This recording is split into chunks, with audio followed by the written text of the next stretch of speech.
Hello, Bad Tempered Badger here, and today I'll be responding to a video called Why Do Atheists Preach? By Dawah Digital. Why do atheists, from an evolutionary perspective, preach atheism? So let's assume that the Darwinian mechanism, Darwinian evolution, whatever it is true. It's literally true. Fact. Like this table. You know it's a bad sign when someone can only begrudgingly accept that science is a thing. Okay, if that's the case, then what we do in our lives should be based upon survival and reproduction. They seem to be operating on a fundamental misunderstanding of what Darwinism is. Darwin's theory of evolution by natural selection is not anything to do with rules for how people should live their lives. It is simply what the current scientific understanding of how life changes over time is based. The idea that all atheists should live their lives according to the theory of evolution's survival of the fittest principles is just completely ridiculous.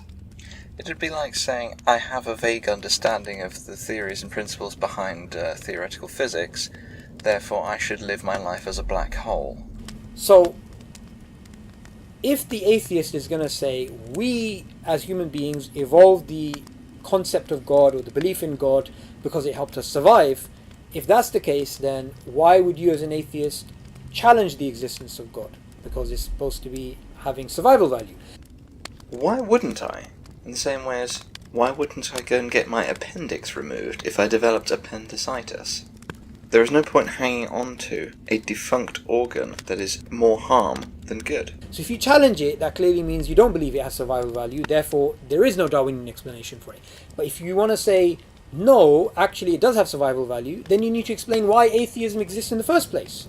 Because if theism gives you survival value, then why do atheists actually exist? So either way, they're between a hard place and a rock. Not really. It did have survival value when humanity was made up of cave-dwelling savages who would beat each other to death with a rock over the last scrap of mammoth. However, things have advanced a bit since then. Now, it causes more harm than good. With me on the show today, I have Jerry, former atheist, now Muslim, alhamdulillah. So, Jerry, as an atheist, did you used to go around preaching atheism? Was that something that really drove you? You mean actively? Actively, yeah. No. Why? Why not? Well, I say I didn't actively preach it, but I was willing to discuss it if you came to me and said you believe X, Y, and Z. But would you write a book on it? Would you do conferences on it? It's all, man. No. Why not? I was too busy dipping in and out of what I thought were enjoyable things to do. Okay. Isn't it? I mean, like, I reached the conclusion when I became atheist.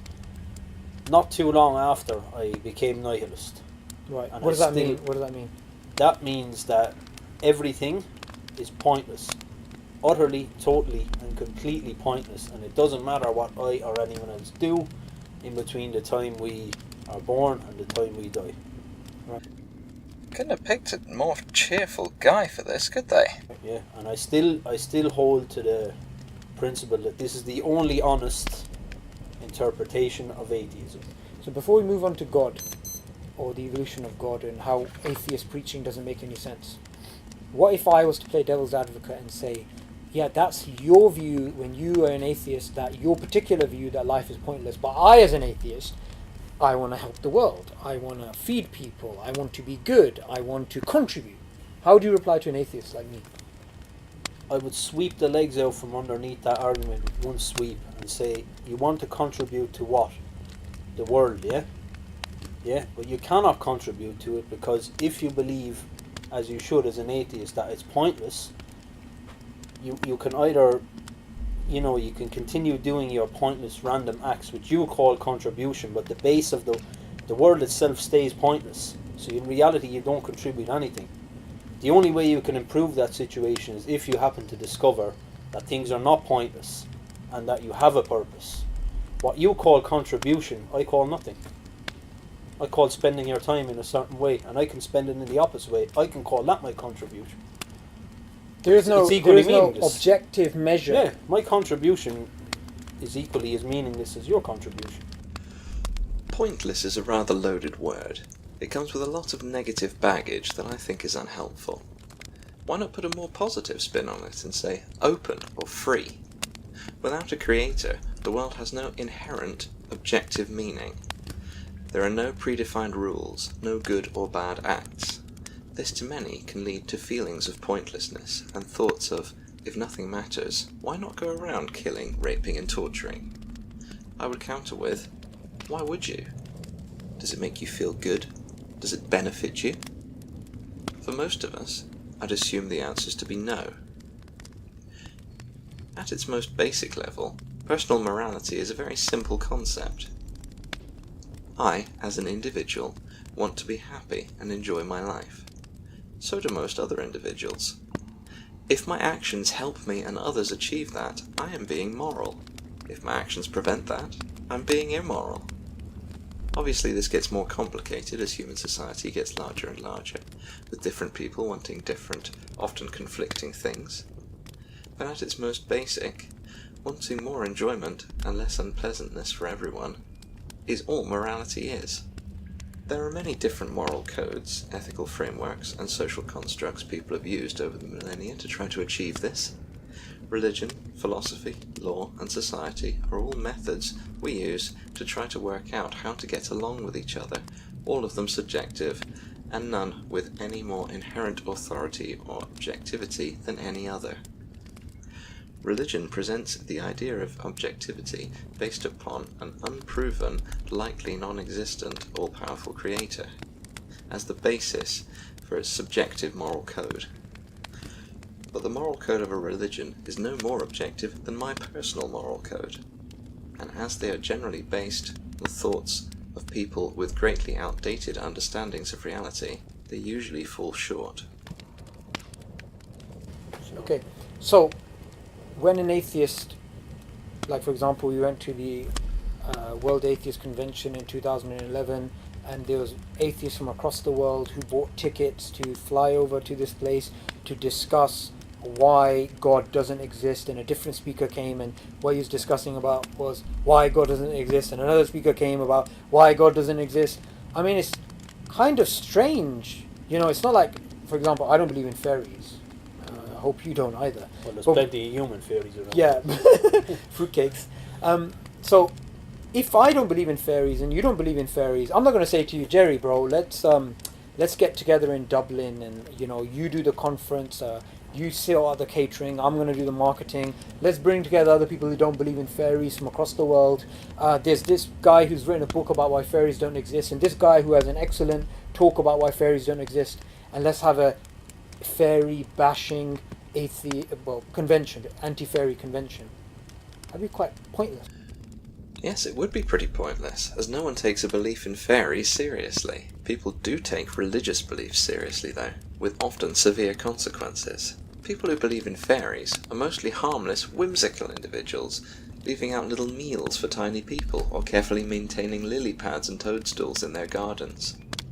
The largest world religions cause constant strife, conflict, and, well, you get the idea. Comparing the two would be like comparing a cupcake to a nuke.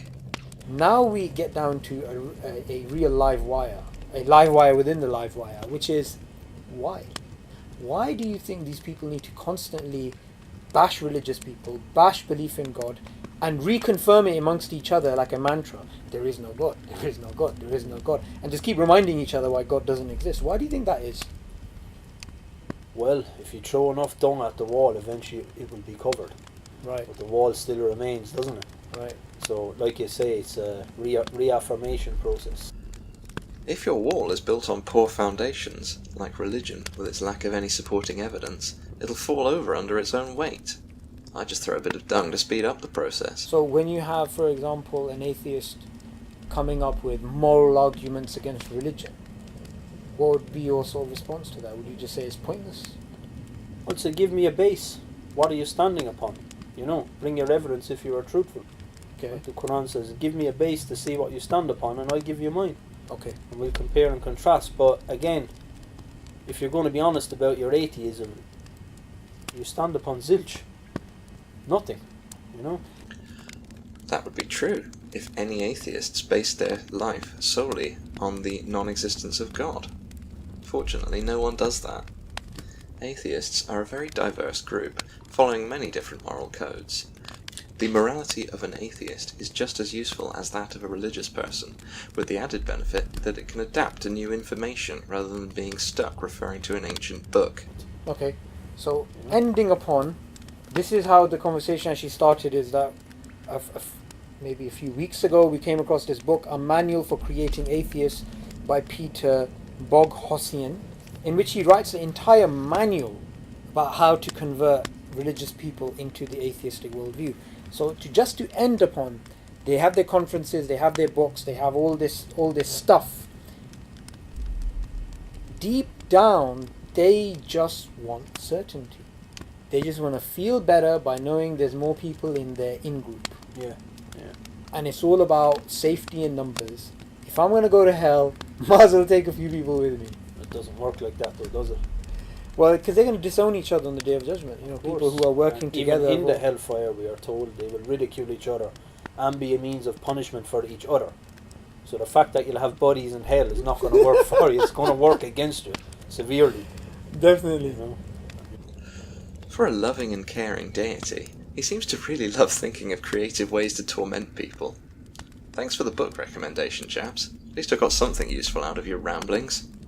Thanks for watching, everyone.